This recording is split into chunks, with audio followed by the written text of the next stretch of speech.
이 시간 그들이 이 말을 듣고라는 제목으로 하나님의 말씀을 나눌 때에 하나님께서 주시는 성령의 충만함과 또 하나님께서 주시는 은혜와 사랑이 저와 여러분들 가운데 넘치시기를 주님의 이름으로 축복합니다. 우리 이 사랑이라는 말이 있지 않습니까? 이 사랑에 대해서 우리가 이 정의를 내리고 생각할 때 이 사랑의 정의는 시간이 지나면서 어떤 사랑의 정의가 조금씩 바뀌고 또 사랑에 대해서 생각하는 것들이 조금씩 다르게 우리가 느껴지고 또 생각되어질 때가 있습니다. 우리가 첫사랑 때에는 우리가 하나님의 첫사랑이 있지 않습니까? 다들? 첫사랑이 없으신 분들은 없죠? 다들 있으실 거라고 생각이 들어집니다. 첫사랑 때는 굉장히 뜨거운 감정이 있다는 것이죠. 하지만 시간이 지나면서 정말 저 사람이 나를 사랑하는지 또 저 사람이 나에 대해서 어떻게 사랑을 느끼고 있는지 이런 것들을 우리가 생각해 보게 된다는 것이죠. 그래서 시간이 지나면 또 오래 결혼을 해서 부부가 돼서 오래 살수록 또 사랑이란 무엇인가, 정말 진정한 사랑은 어떠한 것인가 우리가 정의를 내리고 다시 사랑에 대해서 생각해 보는 그러한 모습들이 있다라는 것입니다. 그러면 우리는 하나님의 그 사랑, 하나님의 은혜와 사랑이 그럼 어떠한 것인가? 과연 하나님께서 우리를 사랑하시고 우리에게 은혜를 베푸시는데 그 은혜와 사랑은 무엇인가? 라는 것이죠. 우리는 그런 것을 하나님의 은혜와 사랑을 생각해 봐야 된다는 것입니다. 하나님의 이 은혜와 사랑은 성경에서 많은 것들로 우리에게 보여지고 있습니다. 그렇죠? 우리를 인도하시거나 또 우리와 함께 하시거나 또 우리에게 복을 주시거나 이러한 모습들로 하나님께서는 하나님의 그 은혜와 사랑을 우리에게 보여주시고 계십니다. 하지만 하나님의 뜻 가운데 보면 하나님의 뜻이 여러분들 무엇입니까? 성경에 나오는 하나님의 뜻은 우리를 향한 구원이다라는 것이죠. 그래서 우리가 구원의 관점으로 바라본다면 이 하나님의 은혜와 사랑은 궁극적으로 우리에게 말씀해 주시는 것이다라는 것입니다. 그래서 하나님께서 우리를 향해서 항상 말씀해 주신다. 그것이 바로 하나님의 은혜와 사랑이 되어진다라는 것이죠. 그래서 우리는 하나님의 말씀을 들어야 된다라는 겁니다. 그리고 그 사랑하는 자에게 항상 하나님께서는 말씀해 주시고 또 말씀을 들려주게 하신다는 것이죠. 그래서 그 깨달음의 은혜를 항상 그 사랑하는 자에게 항상 주신다라는 것입니다. 그래서 하나님의 말씀이 귀에 들린다라는 것은 우리가 신앙생활에 있어서 굉장히 중요한 부분을 차지한다라는 것입니다. 그래서 우리는 하나님의 말씀을 들어야 되고 또 하나님의 그 말씀을 들을 때 우리는 구원으로 또 생명으로 또 하나님의 사람으로 변화되는 그 이끄심을 받는 그 말씀이 능력의 말씀이 우리에게 되기 때문이다라는 것이죠. 그래서 하나님의 말씀이 우리 귀에 들려진다라는 것은 무엇보다 중요한 부분입니다. 들려지지 않는다라고 하면 그것은 굉장히 무서운 것이 될 수가 있다는 것이죠. 디모데전서 우리 3장 16절에서 17절의 말씀에 이렇게 나와 있습니다. 모든 성경은 하나님의 감동으로 된 것으로 교훈과 책망과 또 바르게 함과 의로 교육하기에 유익하다 이렇게 말씀하고 있습니다. 또 17절에는 이는 하나님의 사람으로 온전하게 하며 모든 선한 일을 행할 능력을 갖추게 하려 함이라. 아멘. 이렇게 말씀하고 있습니다. 그래서 하나님의 말씀은 우리를 바르게 함에 있다라는 것이죠. 권면하고 교훈하고 책망해서 생명의 길로 또 하나님의 사람으로 거듭나는 이 바르게 하다라는 것은 이 교정시키다라는 뜻이 있습니다. 하나님의 사람으로 변화시키는 구원으로 인도하는 그러한 말씀이 곧 하나님의 말씀이다라는 것이죠. 그렇기 때문에 하나님의 말씀이 내게 들려진다라는 것은 정말 하나님의 은혜와 사랑이다라는 겁니다. 그래서 우리는 하나님의 은혜와 사랑은 하나님께서 항상 우리에게 말씀하신다. 그 말씀이 들려진다. 그것은 바로 하나님의 은혜와 사랑이다라고 우리가 생각할 수가 있는 것입니다. 그래서 우리는 하나님의 말씀을 어떻게 해야 됩니까? 들어야 됩니다. 들으려고 또 노력해야 된다라는 것이죠. 하나님의 말씀은 보는 것이 있고 또 듣는 것이 있습니다. 우리가 눈으로 보는 것이 있죠. 근데 하나님의 말씀이 우리가 구약의 말씀들을 이렇게 보면은 하나님께서 이스라엘 백성들에게 항상 나타내실 때에 말씀으로 나타내실 때에 항상 사람을 통해서 우리에게 말씀하시는 것을 우리가 볼 수가 있습니다. 선지자를 통해서 항상 하나님께서는 우리에게 말씀해 주신다는 것이죠. 그래서 그 선지자를 통해서 말씀을 듣고 또 구원을 얻고 회복을 얻는다라는 것입니다. 굉장히 중요한 것이죠. 근데 하나님께서 이 큰 구원의 역사 가운데 이 역사가 구원의 큰 역사를 이루시기 전에 하나님께서는 두 번의 침묵을 할 때가 있었습니다. 긴 시간을 침묵할 때가 있었습니다. 구약에는 출애굽하기 전에, 그죠? 출애굽 사건이 일어나기 전에 430년이라는 긴 시간을 침묵하셨습니다. 그러니까 요셉 이후로 아무도 하나님께서 사람을 보내지 않았다라는 것이죠. 그것이 침묵의 시간이었습니다. 그리고 신구약의 중간기에 이 400년이라는 기간을 암흑기라고 얘기하는데 이 말라기 이후로 하나님께서는 그 누구도 어떤 선지자도 하나님께서 보내신 적이 없다라는 것이죠. 그래서 그 시간을 암흑기다라고 말씀하고 있습니다. 그래서 항상 하나님께서는 말씀하실 때 우리에게 말씀으로 나타나실 때 선지자를 통하여서 나타났다는 것이죠. 근데 그 보내신 자, 말씀을 전하신 자가 없는, 말씀이 없는 그 시기를 하나님께서는 암흑기, 침묵의 시기라고 우리가 말하고 있는 것입니다. 하나님께서는 항상 그 당시의 시대적 상황에 따라서 또 선지자들과 사도들을 통하여서 그들을 보내어서 자기 백성들에게 항상 메시지를 전해 주셨다는 것이죠. 그것이 우리가 듣는 하나님의 말씀입니다. 굉장히 중요한 부분입니다. 그 말씀이 없다라는 것은 뭐라고 그랬죠? 암흑기다라는 것입니다. 암흑기. 그래서 우리는 하나님의 말씀을 들으려고 해야 된다는 것이, 만약에 우리의 삶 가운데 예배 가운데 하나님의 말씀이 들리지 않는다라는 것은 바로 암흑기다라는 겁니다.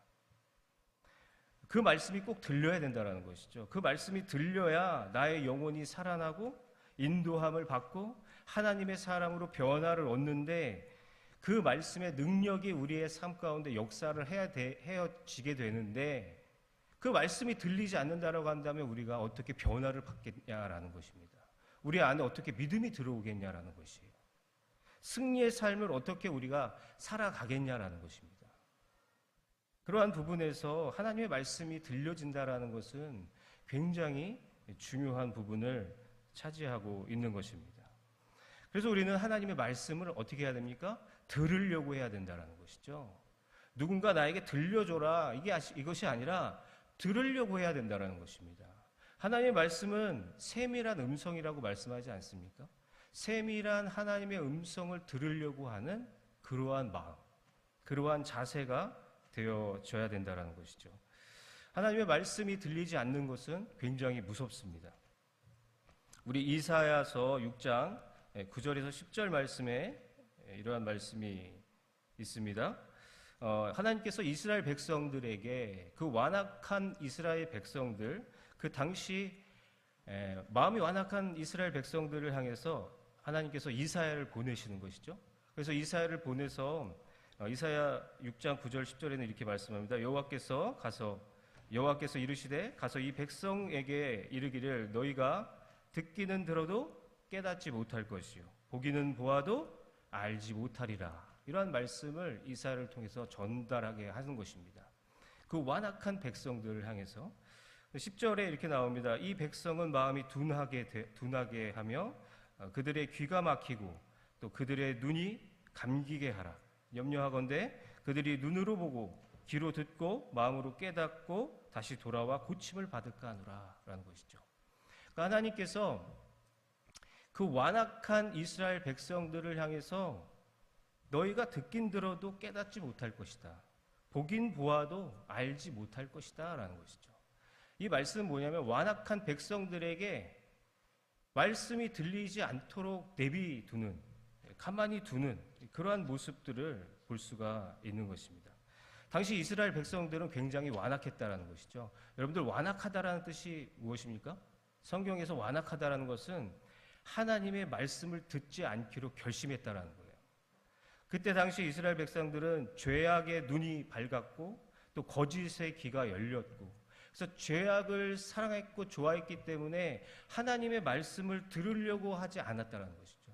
그렇게 아예 결심을 했다라는 것입니다. 그래서 하나님께서는 그대로 내비뒀다라는 것이죠. 들리지 않게끔. 이것은 굉장히 무서운 말씀입니다. 하나님의 말씀이 들리지 않는다라고 하면은 우리가 어떻게 됩니까? 암흑기라는 거예요. 변화가 될 수 없는, 내가 하나님의 사람으로 변화될 수 없는, 믿음이 내 안에 들어올 수 없는 그러한 지경에 이르게 된다는 것이죠. 그것이 곧 하나님의 심판이다라는 겁니다. 굉장히 무서운 말씀이죠. 그래서 우리는 하나님의 전에 나올 때, 또 하나님의 말씀을 들을 때 하나님의 말씀이 귀에 들려야 된다는 것입니다. 할렐루야. 하나님의 말씀이 저와 여러분들 가운데 역사되어지기를 주님의 이름으로 축복합니다. 오늘 본문의 말씀에 보면 하나님의 말씀이 전달되어지는 것들을 볼 수가 있습니다. 본문의 말씀은 예수님께서 승천하시고 오순절에 성령을 받게 되는 것이죠. 그리고 사도들이 성령을 받고 또 베드로가 성령을 받고 성령의 충만함으로 어떻게 합니까? 성령이 임하여서 이 성령이 시작되는, 그 성령의 시대가 시작되는 그 시점에 하나님께서 베드로를 통해서 구원의 복음의 말씀, 하나님의 말씀을 전하는 그러한 내용인 것입니다. 그때 사람들이 베드로의 설교를 듣습니다. 베드로가 어떻게 말합니까? 이스라엘 사람들아, 이 말을 들으라는 것입니다. 너희도 아는 바와 같이 하나님께서 나사렛 예수로 큰 권능과 기사와 표적을 너희 가운데 베푸사 너희 앞에서 그를 증언하게 하셨느니라. 그가 하나님께서 정하신 뜻과 미리 아신 대로 내주신 바 되었거늘 너희가 법 없는 자들의 손을 빌려 못 박아 죽였으나 하나님께서 그를 사망의 고통에서 풀어 살리셨으니 이는 그가 사망에 매여 있을 수 없음이라 라고 하면서 예수 그리스도가 우리의 구주 되시고 하나님께서 부활케 하시고 승리하게 하셨다 라는 사실을 담대하게 선포하는 것이죠. 그때의 이스라엘 백성들이 말씀에 어떻게 하였습니까? 마음에 찔림을 받았다는 것입니다. 그때 사람들이 베드로가 전하는 하나님의 말씀을 듣고 마음에 찔림을 받았다 이렇게 말씀하고 있습니다. 그러니까 하나님의 말씀은 우리를 찌르는 검과 같다라는 것이죠. 어떤 우리의 마음 가운데 울림이 있다라는 그러한 표현보다, 어떤 감동이 있다라는 그러한 표현보다 하나님의 말씀은 찌른다는 것입니다. 그래서 히브리서 4장 12절에 하나님의 말씀은 살았고 활력이 있어 좌우에 날선 어떤 검보다도 예리하여 혼과 영과 및 관절과 골수를 찔러 쪼개기까지 한다. 그 마음의 생각과 뜻을 판단하신다는 것이죠. 그래서 하나님의 말씀은 우리의 폐부를 찌르고 우리의 심장을 찌르고 우리를 찌른다는 거예요. 계속 하나님의 말씀이. 그래서 우리는 하나님의 말씀을 들으려고 해야 되고 우리 안에 항상 하나님의 말씀이 찔림이 되어야 된다는 것입니다. 이 찔림이 곧 생명이고 구원이고 우리가 하나님의 말씀으로 변화되는 거듭나는 그러한 말씀이기 때문이다라는 것이죠. 하지만 우리가 하나님의 말씀을 들으려고 하지 않을 때도 있죠. 귀 기울이지 않을 때가 있다라는 것입니다. 그렇지만 하나님께서 그렇게 들으려고 하지 않을 때도 오늘의 말씀과 같이 성령의 그 강권적인 능력, 강력한 역사를 통해서 우리의 마음을 찌를 때가 있다라는 것이죠. 그 찌를 때 우리는 어떻게 해야 됩니까? 어떻게 해야 됩니까? 반응해야 된다는 것입니다. 그 찔림에 반응이 있어야 된다는 것이죠. 그래서 이 찔렸다라는 것은 관통하다라는 그러한 뜻을 갖고 있습니다. 그래서 그들은 찔려 관통함을 받았다는 것이죠. 하나님의 말씀에 찔림의 관통함을 이스라엘 백성들이 베드로의 그 설교를 통해서 관통됐다라는 거예요. 하나님께서 역사하셨다라는 그러한 말씀입니다. 그때 그들이 말씀을 듣고 마음의 찔림을 당하고 어떻게 합니까? 베드로에게 묻습니다. 베드로와 사도들에게 묻는 거예요. 형제들아, 우리가 어찌할꼬 이렇게 묻는 것입니다. 반응을 하는 거죠. 우리가 어찌할꼬 묻는 것입니다. 이 말씀은 바울이 감옥에 갇혀 있을 때 바울을 감시하던 누구죠? 감시하던 그 간수가 말하는 것과 똑같은 의미죠. 내가 어떻게 해야 구원을 얻으리까? 라는 말씀과 똑같은 의미를 갖고 있습니다. 그 고백의 말씀과 똑같은 의미를 갖고 있다는 것이죠. 이 말씀은 뭐냐면 마음에 찔렸을 때 내가 어찌할꼬 라는 것은 그들이 지금까지 살고 있었던 방식을 버리고 그럼 앞으로 어떻게 살아야 되냐라는 것을 베드로에게 묻는 거예요. 바로 반응하는 것이죠. 내가 하나님 말씀을 듣고 내가 찔림을 받았을 때 그러면 내가 어떻게 살아야 되냐라는 것을 베드로에게 묻는다는 것입니다. 우리는 이러한 반응들이 우리의 삶 가운데 또 우리의 생각 가운데 마음 가운데 일어나야 된다는 것이죠. 이것이 곧 하나님의 사람으로 변화되는 또 우리 안에 믿음이 들어오게 되는 그러한 시작이 되기 때문이라는 것입니다. 그래서 하나님의 말씀을 들을 때 바로 나타나는 현상이죠. 우리가 하나님의 말씀을 듣고 깨달을 때 가장 먼저 오는 반응이 바로 이러한 반응이다라는 것이죠. 이러한 반응은 뭐냐면 회개의 반응. 바로 회개의 자세에 돌이키는 그 이스라엘 백성들을 볼 수가 있다는 것이죠. 그래서 그 말씀을 들을 때 그 성령의 인도함을 받아 그들이 가장 먼저 일어난 것은 바로 회개의 운동이다라는 것입니다. 회개의 모습이다라는 것이죠. 그래서 여러분들 이 하나님의 공동체인 이 하나님의 자녀들 예수 그리스도로 고백한 이 공동체 이 교회라는 모임은 올바른 성장은 바로 이 초대교회 가운데서 나타난다라는 것입니다.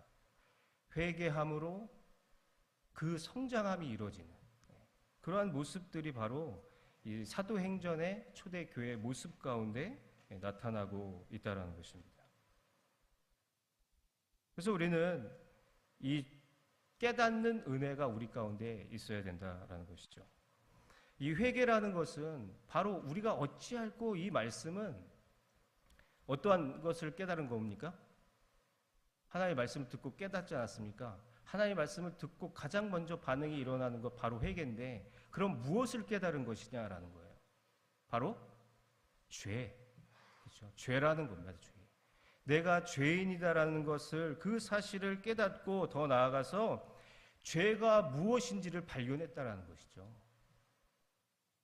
내가 죄 가운데 살아도 죄가 뭔지 모르고 살았다가 그 말씀에 찔림을 당하니 내가 죄가 무엇인지를 알게 되었다라는 것입니다. 어찌할꼬라는 거예요. 어찌할꼬. 내가 어떻게 살아가야 되냐라는 겁니다.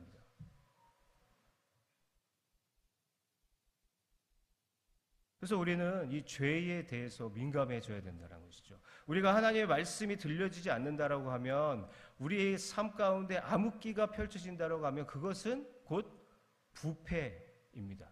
죄에 대해서 부패가 일어난다는 것이죠. 부패한 삶이 내 삶 가운데 지배하고 있다는 겁니다. 아무 역사도 일어나지 않는 죄가 무엇인지 모르는 그래서 하나님의 말씀이 들리지 않는 자들의 특징은 뭐냐면 죄가 무엇인지 모른다는 거예요. 죄에 민감하지 못한다는 것이에요. 내가 말하는 것이 죄인지 죄가 아닌지를 모른다는 것이죠. 그래서 여러분들 요즘 유명한 연예인이 원나잇을 했는데 아이가 생긴 거예요. 아들이 생긴 거죠. 그래서 어떻게 합니까? 그 아들은 내가 책임지겠다라는 거예요. 얼핏 보면 멋있는 얘기죠. 세상 사람들은 죄를 모릅니다. 다 자기 사세시세처럼 자기 관점대로 생각하는 거죠. 그 책임진다지 않냐? 뭐가 잘못된 거냐? 또 어느 사람들은 잘못됐다. 이렇게 말을 하는 겁니다. 도덕적인 관점에서 얘기를 하는 거죠. 하지만 하나님의 말씀이 들리는, 하나님의 말씀이 내 안에서 역사되어지는 하나님의 사람들은 죄가 무엇인지를 명백하게 안다라는 것이죠. 그래서 우리는 하나님의 말씀이 무엇인지, 또 하나님의 말씀을 들으려고 하는 그러한 찔림이 우리 가운데 있을 때 우리는 반응해야 된다는 것입니다. 그러나 이 찔림이 똑같은 반응이 있었습니다. 사도행전에는 이러한 반응이 있었죠. 똑같은 찔림이지만 사도행전 7장 54절에는 이러한 말씀이 있습니다. 그들이 이 말을 듣고 마음이 찔려 그를 향하여 이를 갈거늘. 스데반이죠. 스데반이 설교를 할 때 스데반은 굉장한 설교자였습니다. 그의 권위가 있는, 그러한 설득력이 있는 그러한 설교였다는 것이죠. 그렇지만 그 어마어마한 설교를 듣고 그 말씀, 하나님의 말씀을 듣고 그들의 마음이 찔려, 마음이 조각조각 톱질되었다는 겁니다. 그래서 아주 이를 간다라는 것은 경도하며 그들이 펄펄 뛰었다라는 것이죠. 듣기 싫어서, 그 소리가 듣기 싫어서 듣지 않으려고 귀를 막고 소리 지르는 그러한 모습들을 했다라는 겁니다. 우리가 서로 싸울 때, 듣기 싫을 때 어떻게 하죠? 안 들려 이런 거 하지 않습니까? 그러한 모습들을 보였다라는 겁니다. 그리고 결국 스데반을 순교하는, 그래서 스데반이 첫 순교자이지 않습니까? 우리는 마음의 찔림이 있을 때 이 가지 두 가지의 반응으로 일어날 수가 있다는 것입니다. 하나는 그 찔림에 반응하여 내가 어찌해야 됩니까? 우리가 하나님 앞에 회개하며 나아가는 것과 그 찔림이 있을 때 내가 죄악을 사랑해서 죄악된 모습 가운데 벗어나기 싫어서 그 찔림을 그냥 무시하고 넘어가는, 일을 가는 그러한 모습들이 우리 가운데 두 가지로 펼쳐진다는 것이죠. 여러분들, 우리는 하나님을 믿을 때 선택해야 될 때가 올 줄로 믿습니다. 그럴 때 우리는 하나님의 그 찔림에 반응하는, 하나님의 말씀에 반응하는 우리들이 되어야 될 줄로 믿습니다.